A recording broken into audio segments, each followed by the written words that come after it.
Mr. Osinbajo, a senior member of the bar and a colleague, Your Excellency, the Right Honorable Raila Odinga, the former Prime Minister of Kenya. I would like to thank the Leadership Forum Group for putting up this wonderful event. As I was coming up here, I realized that there's a reason as to why Nigeria is called the giant of Africa. You can throw a party. But let me say, and seek the forbearance of the Vice President and the former Prime Minister, who are very strong Pan-Africanists, because I'm going to quote Winston Churchill, a person I don't always like to quote. And I like to quote two things that he said. The first one was that democracy is the worst form of government except for all the others. Meaning that democracy is not perfect, but still it is the best form of government. The second thing that he said was that the best argument against democracy is a 5-minute conversation with the average voter. Meaning that sometimes voters can get it wrong for a number of reasons.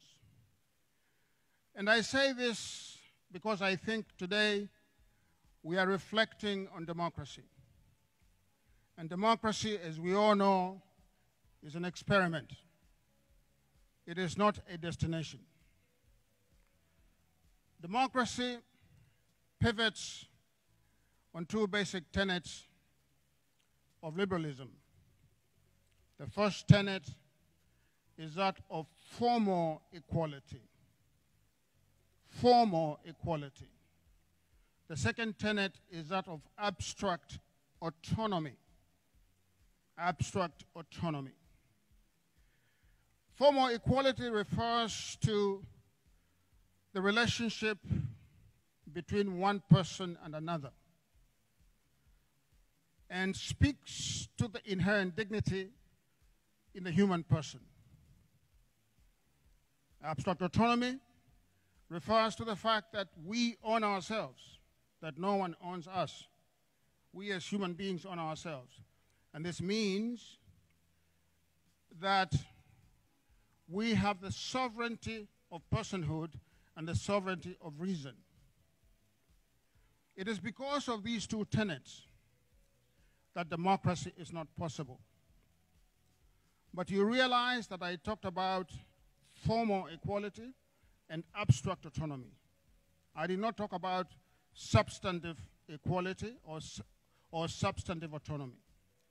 This means that in a democratic experiment, we use formal equality and abstract autonomy as a springboard for democracy when we give them substance.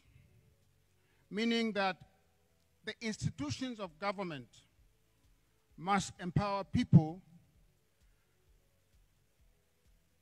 to have and to create substance in terms of equality and substance in terms of autonomy. And I say this because of a trend that we have seen in Africa and elsewhere in the world, whereby those notions on which democracy pivots, equality and autonomy, have been subverted. And they have been subverted by populist authoritarians. And by populist authoritarians, I'm referring to individuals who manipulate and seize institutions and structures of democracy to subvert democracy. Meaning that they speak the language of democracy, they speak the language of liberalism, and they speak the language of the rule of law, but they don't mean it. They speak that language to seize power, to subvert the will of the people. And I think this is something that in Africa we have to think about very seriously, because we in Kenya have just recently experienced what I've just described, where a political party and an individual who claimed to speak the language of democracy and the language of human rights and the language of a bottom-up philosophy was able to work in cahoots with domestic cartels, with international interests, and to use technology to subvert the will of the people. As you all know, the Right Honorable Raila Odinga, who is your guest today, competed in those elections. And I don't think it would be fair for us to sweep what happened under the carpet. So permit me 2 more minutes to just describe something to you. So we went to elections in Kenya after a long campaign period. We have in Kenya an organization called the IEBC, the Electoral Commission, the Independent Elections and Boundaries Commission, which is whose purpose is to conduct elections in Kenya. That body was supposed to be independent, but several things happened. The members of that commission, working in cahoots with the interests I just described, were able to subvert the election of August the 9th, 2022. I want to say that Mr. Odinga and others in the Azimio party were willing to concede the election if the election was free and fair. But what is your obligation as a citizen of Africa if you know that an election has been stolen? What is your obligation to the people of that country, to Africa, and to the notion of democracy? Luckily for us, a couple of weeks ago, a whistleblower from the IEBC, the electoral body, came forward and provided authentic statistics about the outcome of that election. I don't know whether you know this, but Mr. Odinga won that election by over 2.5 million votes. Currently, we are asking Kenyans to think about what they should do about that. Because if nothing is done, if we cannot stop electoral theft, then there will be no reason for you to go out and cast your ballot in the next election.